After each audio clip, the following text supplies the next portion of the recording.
বিধানসভা ভোটের আগে সংগঠন ঝালিয়ে নিতে দুর্গাপুরে মোহাম্মদ সেলিম। শিল্পনগরী দুর্গাপুরে বিধানসভা নির্বাচনের প্রাক্কালে সাংগঠনিক তৎপরতা বাড়ালো বামেরা। রবিবার সিটি সেন্টারের সৃজনী হলে অনুষ্ঠিত হল সিপিআইএম এর পশ্চিম বর্ধমান জেলার বর্ধিত সাংগঠনিক সভা। সভায় প্রধান বক্তা হিসেবে উপস্থিত ছিলেন দলের রাজ্য কমিটির সম্পাদক মোহাম্মদ সেলিম। পশ্চিম বর্ধমানের বিভিন্ন প্রান্ত থেকে প্রতিনিধি ও কর্মীরা এই গুরুত্বপূর্ণ বৈঠকে যোগ দেন। সংগঠনকে আরও শক্তিশালী করা, আসন্ন রাজনৈতিক কর্মসূচির রূপরেখা তৈরি এবং সাধারণ মানুষের সঙ্গে নিবিড় যোগাযোগ বাড়ানোর ওপর জোর দেন রাজ্য সম্পাদক। এদিন সাংবাদিকদের মুখোমুখি হয়ে মোহাম্মদ সেলিম রাজ্যের সাম্প্রতিক রাজনৈতিক পরিস্থিতি নিয়ে সরব হন।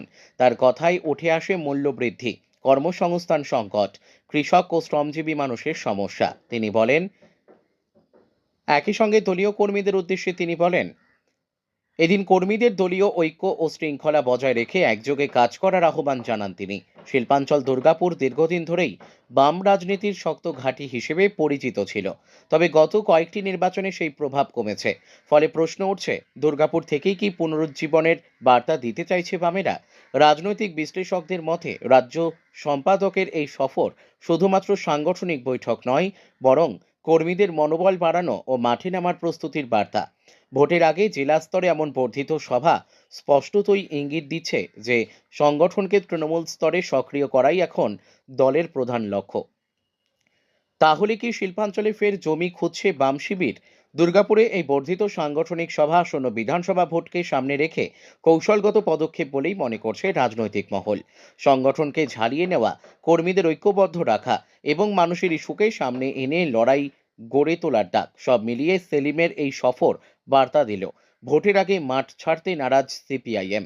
এখন দেখার এই সাংগঠনিক তৎপরতা কতটা ভোটের ময়দানে বাস্তব প্রভাব ফেলতে পারে। দুর্গাপুর থেকে বিধানচন্দ্র গাঙ্গুলির রিপোর্ট, বিগ নিউজ বাংলা। আসলে আমাদের রাজ্যে নির্বাচন পরবর্তী যে হিংসা এবং আইন শৃঙ্খলার যা অবস্থা হয়েছে, কিন্তু তৃণমূলকে খুন করছে, বিজেপি বিরুদ্ধে লড়ছে, তারপরে হিন্দু মুসলমান করছে, তারপরে মন্দির মসজিদের রাজনীতি এই জায়গায় নিয়ে গেছে। বিভাজনের রাজনীতি মানেই হচ্ছে একটা কম্পিটিটিভ কমিউনালিজম, এবং তাতে হচ্ছে একটা মারামারির উদ্যোগ তৈরি করা। সেখানে এটা তো আমাদের লজ্জার বিষয়, পশ্চিমবঙ্গবাসী হিসেবে লজ্জার বিষয়। কেন এরকমটা হলো? এবং ওরা মমতা ব্যানার্জি যখন বিরোধী নেত্রী ছিলেন, যখন তৃণমূল নেত্রী ছিলেন, তখন তিনি বলতেন কেন্দ্র বাহিনী চাই। এমনকি তার সিকিউরিটি তিনি বলতেন রাজ্যের পুলিশকে নেব না, যারা রেলের ওয়াগন ব্রেকারদের আটকাবে, মমতা ব্যানার্জি তাকে নিয়েছিলেন যে প্রোটেকশনের জন্য।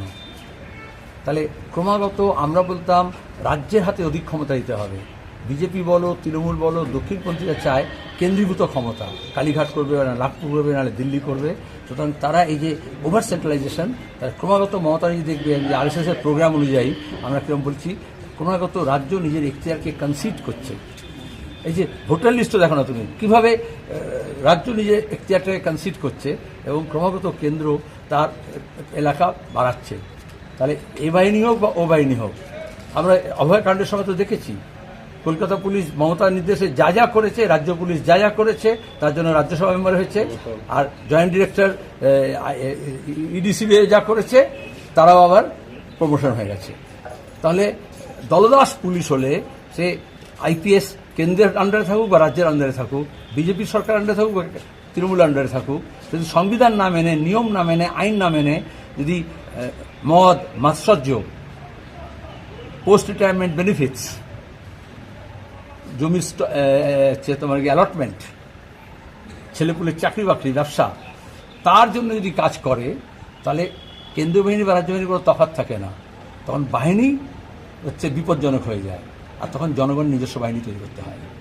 আপনারা বাংলা বাঁচাও যাত্রা করেছিলেন, আজকে বিজেপি রথযাত্রা শুরু করছে। একটা সময় লালকৃষ্ণ আদবানিকে দেখেছি রথযাত্রা করতে, কোথাও কি আবারও সেই হিন্দুত্বের জিগির এই নির্বাচনের আগে? আমরা যখন বাংলা বাঁচাও যাত্রা করলাম, তখন আমরা কি বললাম? আমাদের মজুরি, শ্রম, বেকারদের কাজ, কর্মসংস্থান, কৃষি, ফসলের দাম, সারের কালোবাজারির বিরুদ্ধে আমরা বললাম পরিযায়ী শ্রমিকদের উপর আক্রমণ হচ্ছে, মেয়েদের উপর নির্যাতন হচ্ছে, সাম্প্রদায়িকতা বাড়ছে, আবাসন নিয়ে দুর্নীতি হচ্ছে, ঘর পেল না লোকে, ঘরে টাকা পেল না, কাটমানি দিতে হচ্ছে, 100 দিনের কাজ, এইসব নিয়ে আমরা বাংলা ভাষা। বাংলা ভাষা মানে বাংলার মানুষ ভাষা। বাংলার মানুষকে বাঁচানো মানে তার শিক্ষা, সংস্কৃতি, তার শিল্প, তার বাণিজ্য, তার ব্যবসা, তার কৃষি, তার সম্প্রীতি, এইগুলোকে বাঁচানো। রথটা কিসের জন্য? এর মধ্যে থেকে প্রথমে দেখবে রথ শব্দটা থেকে খুব খারাপ না, আমরা ছোটো ছোটোবেলায় দড়ি টেনে নিয়ে গেছি ছোটো ছোটো রথ, কিন্তু বিজেপি যা করবে তার একটা রিলিজিয়াস কনোটেশন থাকবে। বাংলা ভাষা যাত্রার মধ্যে কিন্তু যাত্রা ছিল, কিন্তু রথ ছিল না। যদি মন্দির, মসজিদ, রথ, রমজান, ইফতার পার্টি জুড়ে দেওয়া হয়, তার মানে হচ্ছে একটা ধর্মাশ্রিত রাজনীতি করতে চাইছে। আর তুমি যথার্থ বলেছ, trail of Rath Yatra led by Advani in 1992, তার আগে 19, যতবার হয়েছে সেই ট্রেইলে আমাদের দেশের 365টা জেলায় দাঙ্গা হয়েছে। স্বাধীনতার সময় হয়নি, দেশভাগের সময় হয়নি। তাহলে পশ্চিমবঙ্গে সরকার ভোটের আগে তারা কোথায় কাজের কথা বলবে, ডবল ইঞ্জিনের সরকার কোথায় কী করেছে, মণিপুরে দাঙ্গা আটকালো না কেন সেটা বলবে, আমাদের এখানে গত 15 বছর ধরে আমাদের বিনিয়োগ কী করেছে, পাবলিক সেক্টরে কী কী ইউনিটস তৈরি হয়েছে, কী কী প্রজেক্ট এসছে, শিক্ষা সংস্কৃতির জন্য কী কী কাজ করেছে, সেসব নেই। তখন তারা এখন আবার এই হিড়িপ বা হুজুগের রাজনীতি করার চেষ্টা করছে। সাধু সাবধান।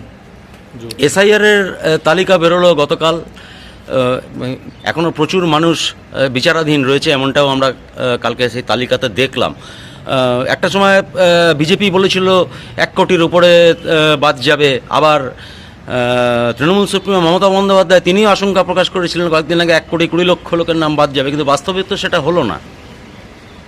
বিচারপতি তোমার বিচার করবে যারা, আজ জেগেছে সেই জনতা। তুই বললে বিচারাধীন আছে, ঠিকই বলেছ, অ্যাডজুডিকেশন মানে তাই। তাহলে যারা কোনো অপরাধ করলো না, শুধু ভোটার লিস্টে নাম তোলার জন্য, এবং কখনো ভোটার লিস্টে নামের আগে একটা মধ্যপদ, একটা বানান ভুল, যেটাকে লজিক্যাল ডিসক্রিপেন্সি বলছে, অর্থাৎ ব্যাকডোরে এনআরসি করছে মমতা। এই জন্য স্পিকারের দিকে সব পশ্চিমবঙ্গের ভোটার লিস্ট তারা ছুঁড়েছিলেন যে এর মধ্যে বাংলাদেশি আছে। বিজেপি সিএনআরসি নাম করে এটাই করেছিল, আর এতদিন 4 দশক ধরে বলেছে বাংলাদেশি অনুপ্রবেশকারী। যখন ম্যাপিং হলো তখন দেখা গেল যে সেরকম নয়। তাহলে এই যে রোহিঙ্গিয়া, জিহাদি, মুসলমান, হিন্দু এসব করতে চেষ্টা করেছে, উদ্বাস্তু, মতুয়া, তা কী করে প্রমাণ হবে?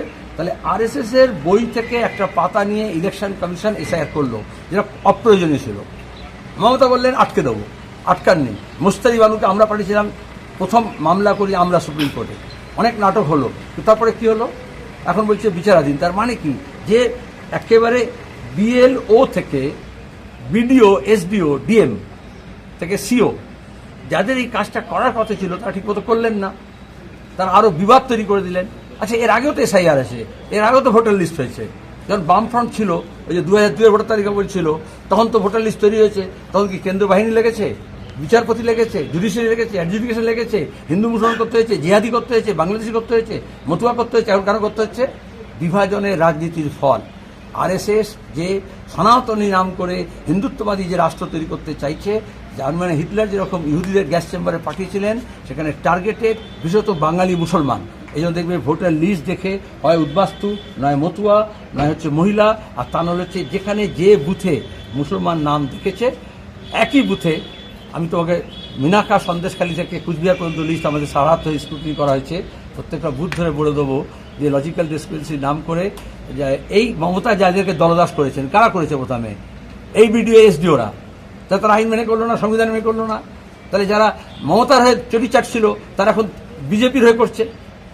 এবং সাম্প্রদায়িক মনন যদি মাথার মধ্যে ঢুকে যায়, বিষ ঢুকে যায়, তাহলে তার ভিত্তিতে এর নামটা ক্লিয়ার করো, এর নামটা ক্লিয়ার করো না। এই জন্য সুপ্রিম কোর্টকে বলতে হলো বিচার করে। কারণ যখনই আমরা বলি অভয়াকাণ্ড যখন হয়েছিল, পুলিশ যখন কেন্দ্রীয় পুলিশ, রাজ্য পুলিশ সব গোলমাল করে দিচ্ছে, লোপাটকে আমরা তখন বলছিলাম বিচার বিভাগীয় তদন্ত। তাহলে এখন এই সব নাম ক্লিয়ার করতে হবে, এবং সেটা ধর্ম দেখে নয়, টাইটেল দেখে নয়, সারনেম দেখে নয়, দারিদ্র্য দেখে নয়, আদিবাসী দেখে নয়, তপশিলি দেখে নয়, জেলা দেখে নয়, বাসস্থান দেখে নয়, এলাকা দেখে নয়। আর সেটা নাহলে বিজেপির যে গেম প্ল্যান আছে সেটা তৃণমূলও সেটা চাইছে। এই যে কমপ্লেন যারা করেছে সেটা বিজেপিও আছে, তৃণমূলও আছে। আগে মানুষকে বিপদগ্রস্ত করো, এখানে যেমন করে না, থানাকে পুলিশকে দিয়ে অ্যারেস্ট করিয়ে নেয় নিজের দলের লোককেও, আর তারপরে সেই নেতা গিয়ে বলে আমি ছাড়িয়ে নিয়ে আসলাম। তাহলে মমতা এটাই করছে, আগে বিপদটা বাড়িয়েছে, তারপরে মুসলমানদের গিয়ে বলবে আমি তোমাদের দাতা। আমি সব কিছু দেখতে হয়, লোকে বুঝতে পারছে আগুন জ্বলবে। একটা দেশের মানুষকে বেনাগরিক করা, ভোটার লিস্টে নাম আছে তাকে বাদ দেওয়া, যত প্রকৃত ভোটার আছে আমরা প্রথমেই বলেছি যে কোনো প্রকৃত ভোটারের নাম বাদ দেওয়া যাবে না এবং বাদ দেবে না। কিন্তু এই নাটকটা হবে যেটা সিএনআরসি সময় হয়েছিল, বিজেপি তৃণমূলের একটি সেটিং, আর তারপরে বলবে মমতা দেখো মমতা ছিল বলে বাঁচিয়ে দিল নামগুলো। তাহলে মুসলমানগুলো বলে তাহলে মুসলমান দিকে যা, মমতার দিকে যাও, যারা ওয়াকাফ নিয়ে, যারা ওবিসি এ নিয়ে, যারা মাদ্রাসা নিয়ে, যারা চাকরি বাকরি নিয়ে, যারা পরিযায়ী শ্রমিকের সংকট নিয়ে মমতার দিক থেকে দূরে চলে যাচ্ছে। বিজেপি চাইছে একটু মুসলমান হোক, তাহলে একটু হিন্দু করা যাবে, আর তোমরা ডঙ্কা বাজাবে। বলছি দাদা